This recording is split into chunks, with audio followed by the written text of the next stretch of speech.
Hi everyone. Just beat you to it. Welcome back. Welcome back to What's Your Favorite Scary Story? This is Alyssa. And I'm Marlene. And yet again, we have had a week, folks. We seem to just keep having these weeks. Well, we're just really busy, babe. It's just so much. It is a lot, yeah. So for those of you who don't know, you probably all know. I don't know how this slipped our minds.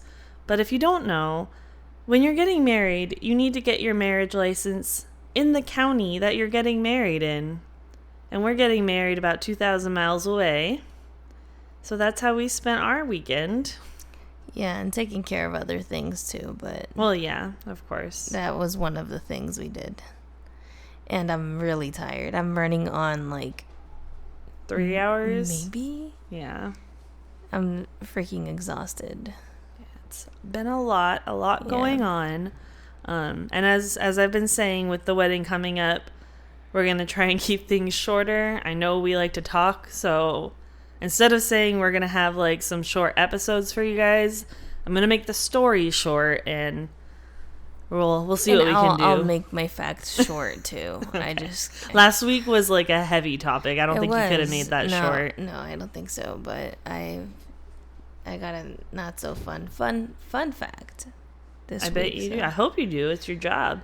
Yeah, I guess so, right? All right. Well, let's get into that. Unless right. there's anything you want to say first. No. The Conjuring Facebook page is gone. Yeah. What? Yeah, I don't know. You have not told me this yet. She's been the one keeping up with all of it because I can't mentally handle that. It's just on funny. Top of everything. It's not heavy anything. No, it's not just heavy, funny. but my brain can't process. It's just anything else. It's just like a TV show, but wow, that's crazy. I know. That's crazy that the whole page is gone. It's gone. I mean, I don't know the behind the scenes, obviously, but she was the past couple of days. She was just posting weird stuff. Nonsense. She was talking about whatever. There was some gay post about her loving Elizabeth Hurley or something like that. It was weird. But just the way not being gay was weird, but just the way she wrote it was very odd and confusing. It was just very weird, and yeah. So her page is gone. Wow. Was there any updates from any YouTubers that you saw or anything? Not yet. This literally just happened this morning. Okay. I think we'll have to check tomorrow while we're eating dinner. Yeah, see if there's anything out there. Check. But besides that, I'm ready to share my your not so fun fact. Yeah. All right, let's get into it. Not so fun facts with marbles. So I wanted to just make I was looking for something. I don't know. I didn't want to get too deep into it, but I stumbled on something that, I feel like we're all aware of this, but I don't know if we just don't dwell in the fact that we don't all have the same reality. We don't perceive the world the same way. And why are you looking at me like that? I'm not trying to. I'm just listening to you and processing. We don't all perceive the world the same way, right? Right. You've heard of the thing of oh, your blue isn't my blue and your red isn't my red. Yeah, that thing. Thought has actually just freaked me out. Exactly. And so I don't think a lot of people made me spiral. Exactly. That's why I was I want to talk about that, because that's kind of scary. Yeah. Just something as simple as the sky being blue. Mm-hmm. Because I think it's what's Arlo doing? Being Arlo, probably. He was just they're having a, what's the word when the Cowboys walk 10 paces? A draw. Oh, I see. One of those. They're sizing each other up. I could see that, yeah. Anyway, it's just because of the gases in the atmosphere, the colors in the sky are actually, it's not just blue, it has touches of violet and blue and some other bluish hue color, but the fact that our eyes only perceive the blue that's out there. Oh, okay. You know? I thought you were going to go more the route of like, okay, yeah, the sky is blue and that's both blue to us. But what if like I'm seeing it as a different color as you are, but that's the color that I see as blue? Well, yeah, I mean, essentially that's what always I'm trying to talk blow my about. mind. Yeah, because it's crazy. Yeah, because like, you know, color is color once light hits it, you know? Mm-hmm. So it's just like whatever. That was just tripping me out. I was like, I'm also really freaking tired, so I can't really like recollect everything I read about. But just the fact that nothing's the same to everyone. Right. Is just so... Except for math, it's the same in every language. Katie Heron, Mean Girls, 2004. That's true, actually. I think that's the year. I just spat that out. I wouldn't know, but it's just realizing like it's not just color and that's not just visual stuff, but I feel like whenever we learn about something, just everything. It's just everything. Like or nothing is like the tattoos. Same to everyone. Like tattoos. Like my rib tattoo was some of the most painful pain I've ever had, but other people don't feel pain at all there. Yeah. Like how? How can it be that vastly of a difference? Yeah. Yeah, that is it. It's like more interesting, I would say. But I don't know. I think it's kind of fun to think about it, but then it does make me spiral. Well, yeah, it makes me spiral because it's like no one's on the same page. Yeah, basically. We're just like connecting through the little bits that we both like, that everyone just agrees on. But it's just always like scary that like no one thinks the same like that. You know, I don't know. I don't know if I'm just loopy right now and I'm just I get it. I feel like I get how that could be kind of scary to you in the way that your mind works. See, your mind works differently than my mind. To me, this is just super interesting to think about. Right. And it's not that scary. Wow, what an example in your own point. Yeah, I think it just like builds anxiety. Because then I just like, it's like when you think about how big space is and like how we have no control over anything. Nope. You know? And there's like this, like, there's this, I can't tell you exactly how huge it is, but there's this like huge black hole that like the sun is barely a little dot in it. Wow. Like, it's, I forget what it's called, but. No, yeah, we're literally like half of a dust particle in the universe, if that, like each one of us. There's like no, like at any moment, the sun can explode. And we think that the time, you know, before that happens is like millions and billions of years. Which it could be, or it could not be. It could be in like 3 days. We don't know, for all we know. Because then we also don't know how it works. Right. You know, we don't know if something is. Well, way to transition into like an actual very not fun fact, babe. Way to go. These are just things that like they're just things that just. I know.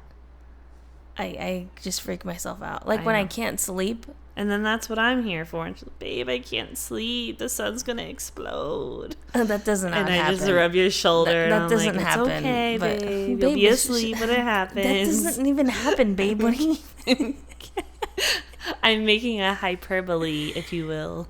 Well, whenever I wake you up because I can't sleep, it's because I literally can't sleep, and I have real life worries that are keeping me up. I know. Worrying about the sun exploding. Because actually, we might not even like feel that anyway. Right. It could just be like snap of the finger. Right. But. Well, thank you. Thank you for your fact. Thanks. We need a proper applause in today's episode. All right. Shall I just get into my story then? Yeah. Don't sound so enthused. I'm not I can't function right now. That's fine. All you have to do is listen and add some commentary here and there. Okay. I'm ready. Okay. All right. So, as I like to do, I decided to be a little festive and, oh yeah, again, like I was saying, I don't know what that sentence was. Like I was saying, I'm going to probably be picking most of these stories in the upcoming weeks just so I can make sure that they're shorter and do the ones that you guys are picking out after our wedding so I can give them like the proper research that they deserve. So yeah, as I was saying, I like to be festive. So this week I decided to do a story from SoCal since we made that impromptu trip out there to get our marriage license. And other things. And other things, yeah. So this is the story of the St. Francis Dam disaster. What? Oh, is this Yeah, the yeah. I was like, what do you mean, what? Yeah. Oh, you know about this I do story, know babe. about the story. I thought you'd like this one. Well, so since I know about it, I'm going to tell it. no, I have a So, whole research once upon a time, going on. Hang on. there was is this my construction story. group. No. I'm kidding. Okay, go.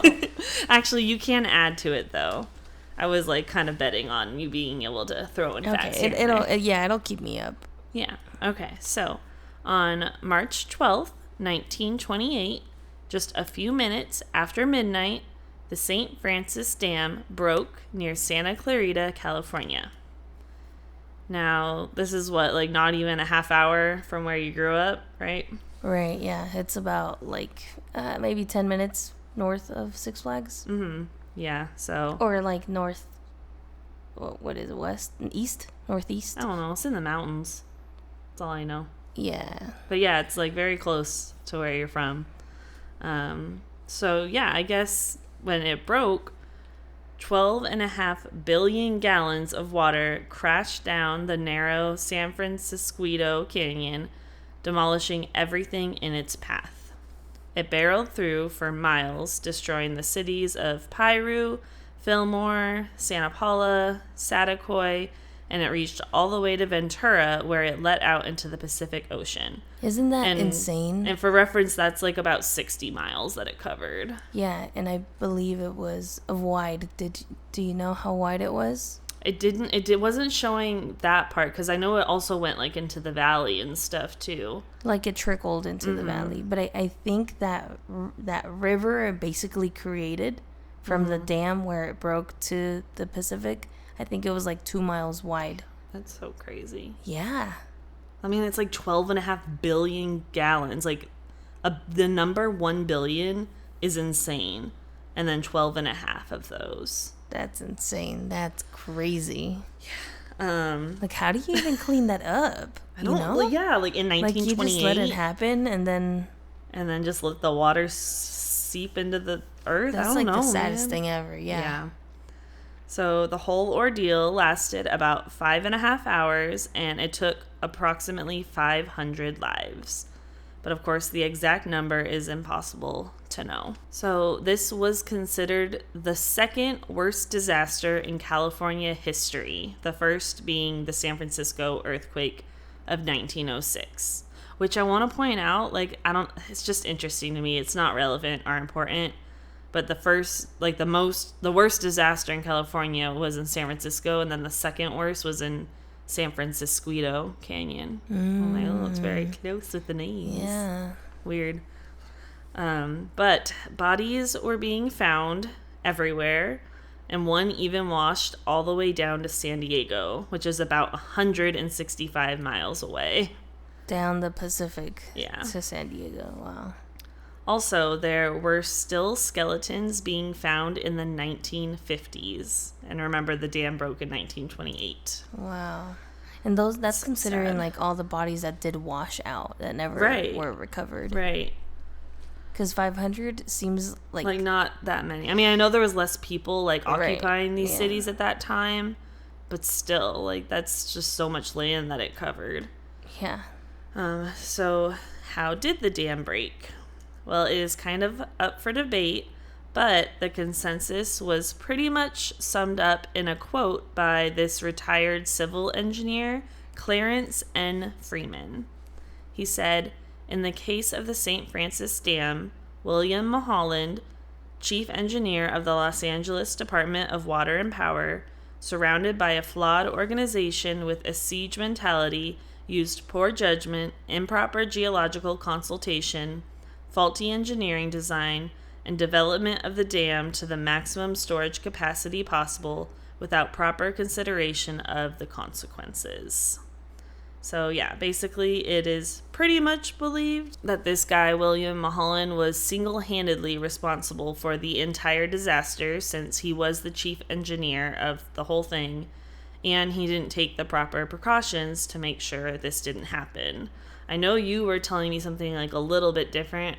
Well, I mean, this plus some stuff when you told me about it, but I didn't like come across it in the research about like it's in the Briticana. The split decision or the decision to not like fix something or something like that. Yeah, there had been some cracks in it, and he basically just shrugged it off and was like, it's fine, nothing's gonna happen. It's like negligence. Yeah, just like basically slab it with something just to stop the crack. But I mean, it was in the foundation of the dam, and negligence, and and I mean, it was his fault.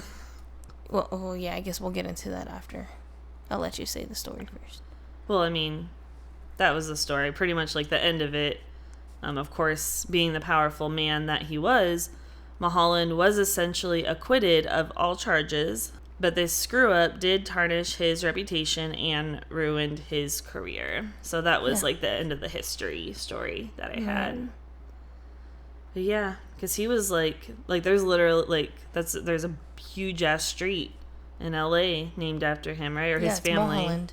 Yeah, Mulholland Drive, and where like it overlooks the valley. You can take it up. I'm sure everyone knows. Yeah, I mean everyone from there. Yeah. Beautiful view, but bad name attached to it. Bad name.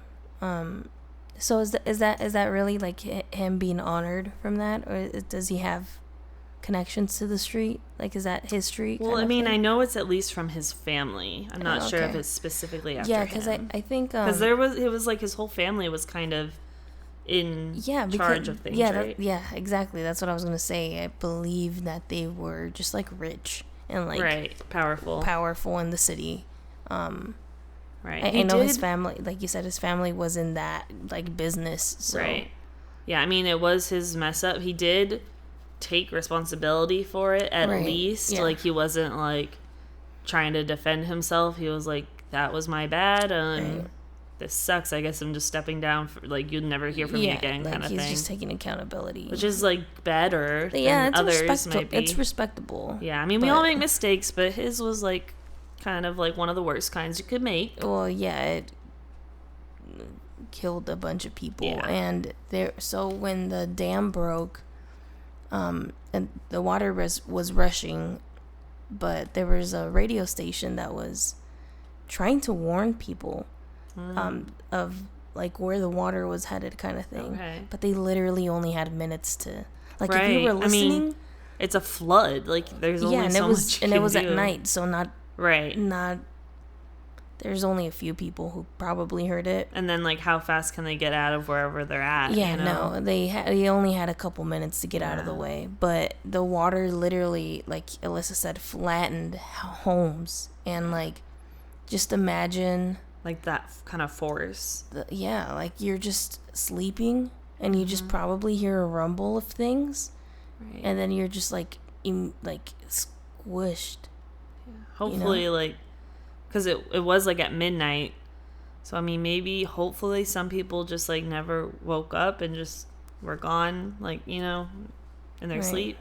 Right. That would be like the best case scenario in that situation. But I feel like I would have heard the rumbling you would have of for things, sure, and then be like, "What the heck is that?" And then there's nothing you can do. Yeah, no. But yeah, the radio host, I don't know what radio station it was, but. They tried warning people, like, to get out of the area, but well, at least they tried.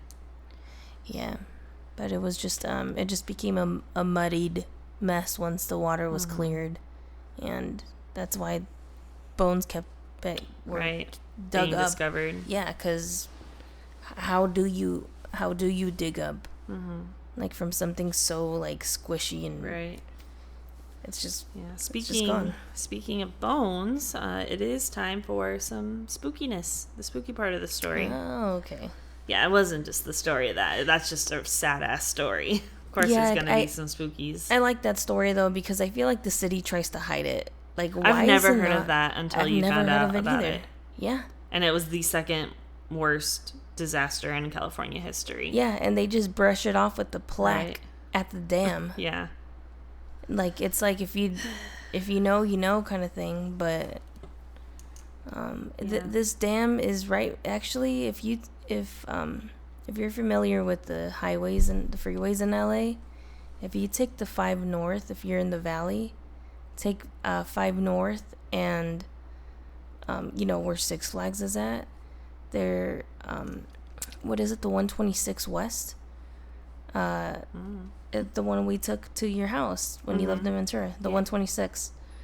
If you get off on there, if you're going north, and if you get off on the 126 West, and instead of going west, you take it to, what is it, Santa Clarita maybe? Probably.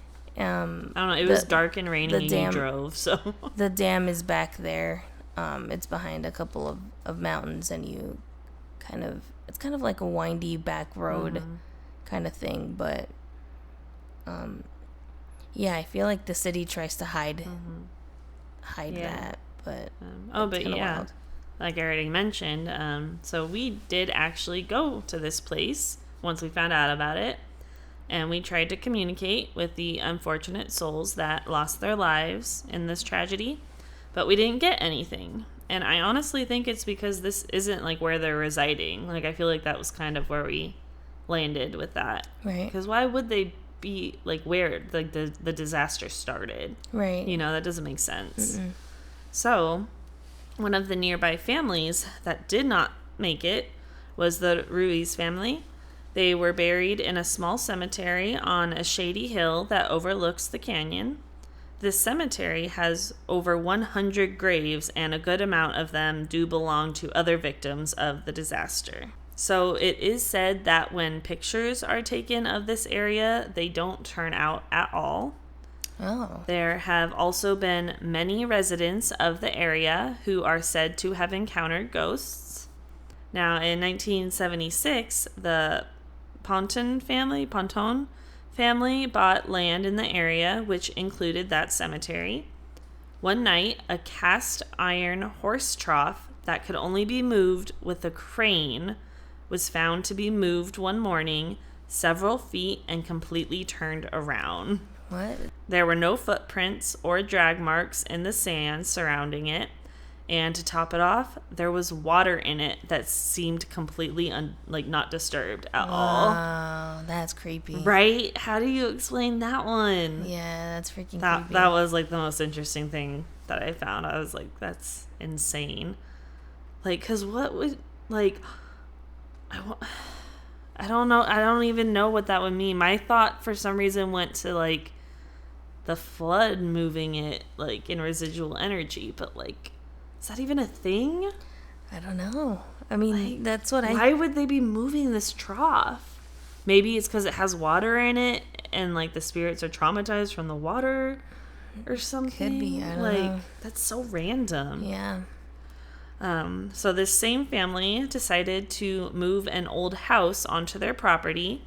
And when Joyce, the mom, had just finished painting one of the doors, she came back to discover a child's handprint in the paint. Wow. The couple did not have any small children at the time, but they did have a grown daughter who sometimes did hear the sounds of a crying baby around the creek bed. Wow. The poor baby. Yeah. All right, so one last little story. It's not really like a ghost story, but it is quite interesting. So, the actor Harry Carey Sr. had owned a ranch in the canyon in which he had a group of Navajo men and women who manned a village on the ranch. And this was presumably for like the tourist trade, which problematic, but we don't need to get into that. No, they were there. We won't. Running things. but I guess days before the dam broke, the village medicine man called Carrie and informed him that he, quote, dreamed of an impending and epic disaster. So he asked Carrie for permission to temporarily move his people off the ranch and back to their home on the reservation in Arizona. Carrie agreed, and they packed up and left just 2 days before the dam broke. Wow. And that was the St. Francis Dam disaster. Wow. Man, right? What a good one. Lots of, like, little shorties, but I think these were, like, pretty good stories from this one. Yeah. It's just sad. Like, it's sad, but it's like, super sad. Super interesting, though. Like, yeah. Just something. I mean, you don't hear about it. They don't talk about it. We don't learn about it. Just, like, think of how many other things like this have probably happened, like, in history. And could happen. Yeah. It just gets covered up. Yes. And it's probably because it was, like, a very rich, powerful man, like, yep, that was responsible for it. Which, like, he did get, like, ostracized back then and lost his career and reputation. Well, yeah, because a bunch of other rich people, like, they I'm sure, like, helped sponsor it and sponsor him. And, like, you know, it's just the rich helping the rich. And if you mess with their money. Right, yeah, so he didn't do any jail time, but, I mean... Right, at least, like, people knew about it then. Like, because I think we asked, like, my dad about this randomly once. And he was like, oh, yeah, like, I know. Because he grew up in the valley, too. Right. And he had definitely heard of it. He was born, like, 25 years after it happened or something. So I'm just wondering when it kind of just got left and stopped being told to people, you know? Well, probably, like... I mean, then other things started happening, like in the 90s with the riots and all that stuff.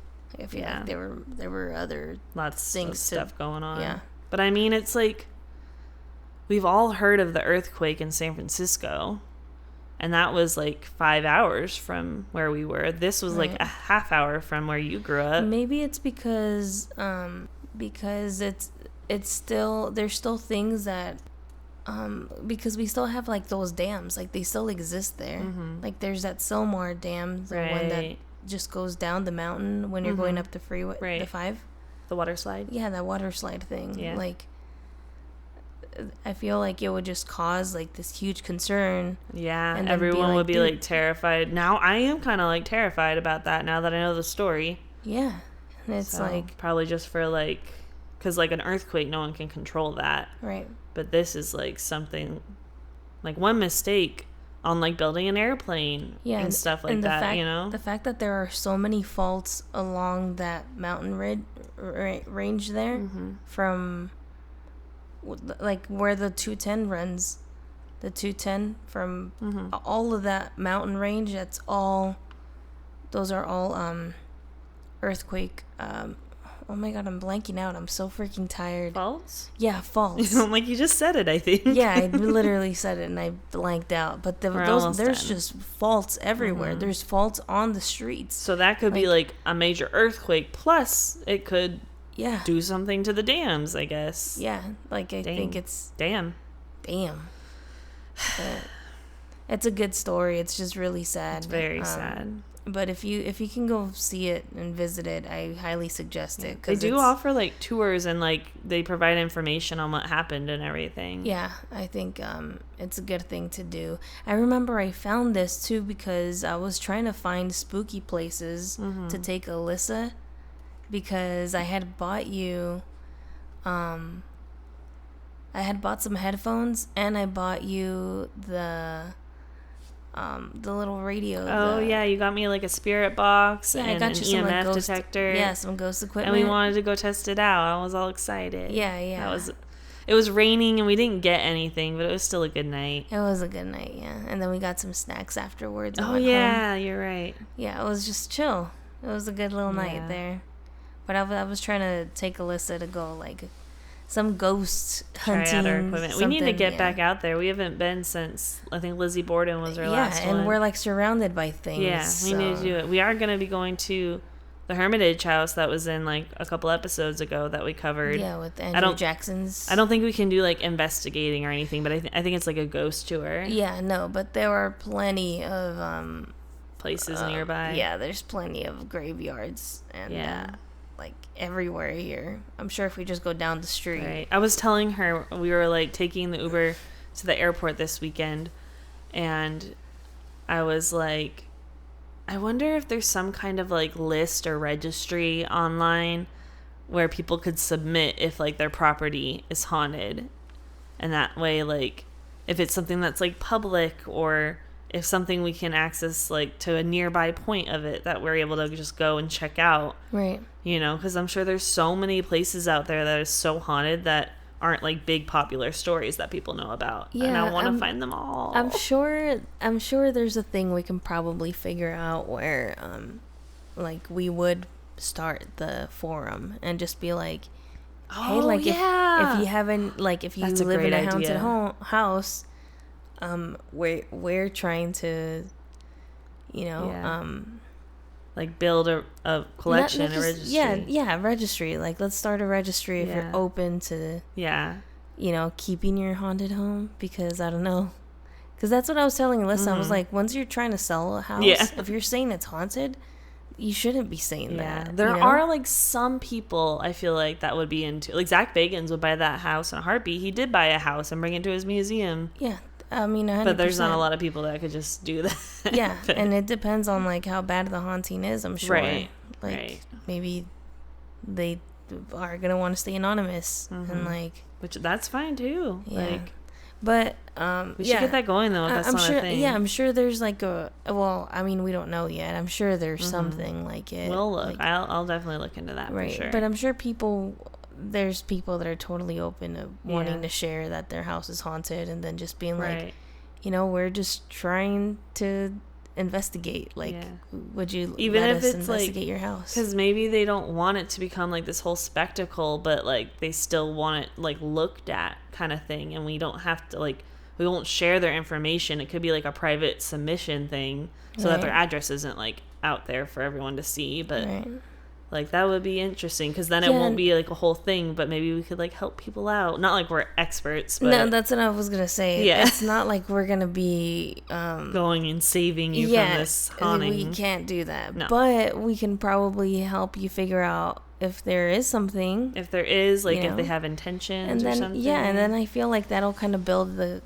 that community, because then that'd be really cool. We'll be having to find people that know how to do cleanses, and priests that are open to helping these people, and definitely. So it's just like a little community on its own. But well, that's a cool idea, babe. Hey, on that note, I have to get this one to bed before she loses her mind and starts forgetting words for everything. Thanks. But again, thank you guys for listening. Please keep sending in those stories.